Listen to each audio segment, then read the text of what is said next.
Well, hello. It's been quite a while since we've been in the studio, so I decided this afternoon to invite you in.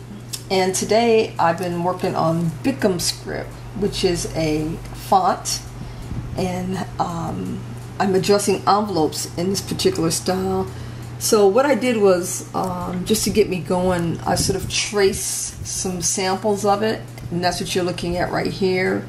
And then to gain some consistency in the lettering, I sort of redo the traces because I've done Bickham quite a bit, but in this particular case I'm doing the swash capitals.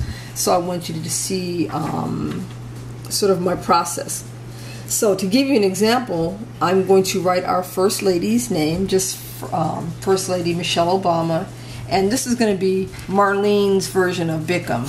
I try not to always do it exactly like the font because it's a little bit more difficult for me to be consistent with it.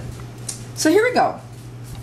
Blue ink today, navy ink, because that's what I'm working with. So here's my nib. That's a vintage Esterbrook 358 nib. And I'm going to dip it into, clean it off a little bit, and then dip it into my ink. And by the way, I'm working at home today with no air conditioning, so if my ink skips around a little bit, that's why. Okay, the first letter is going to be an F, and this is how the Bickham F goes. The Bickham F, according to Marlean, goes a little like this. And they do sort of a curved, this is kind of my version of it. And there's your F. It's going to be First Lady Michelle Obama.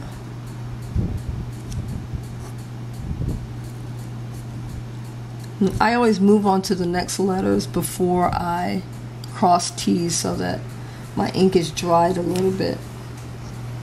The L is very interesting and challenges me somewhat.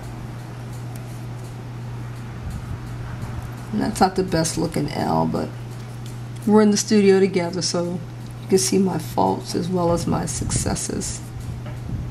And the Y kind of scoops up like that.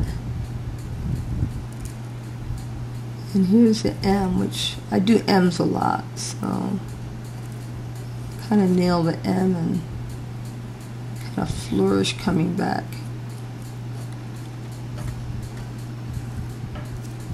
And H.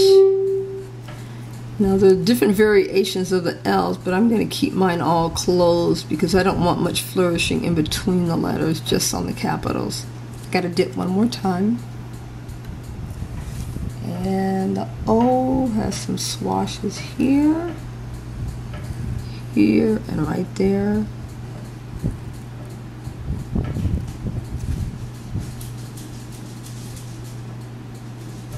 Finishing up with just a similar to a copper plate A, and there you are. Oh, let me cross the T so you can see that. Let's get it complete now. And there you go. That's Marlean's version of Swash Caps Bickham Script. Thanks for coming into the studio today.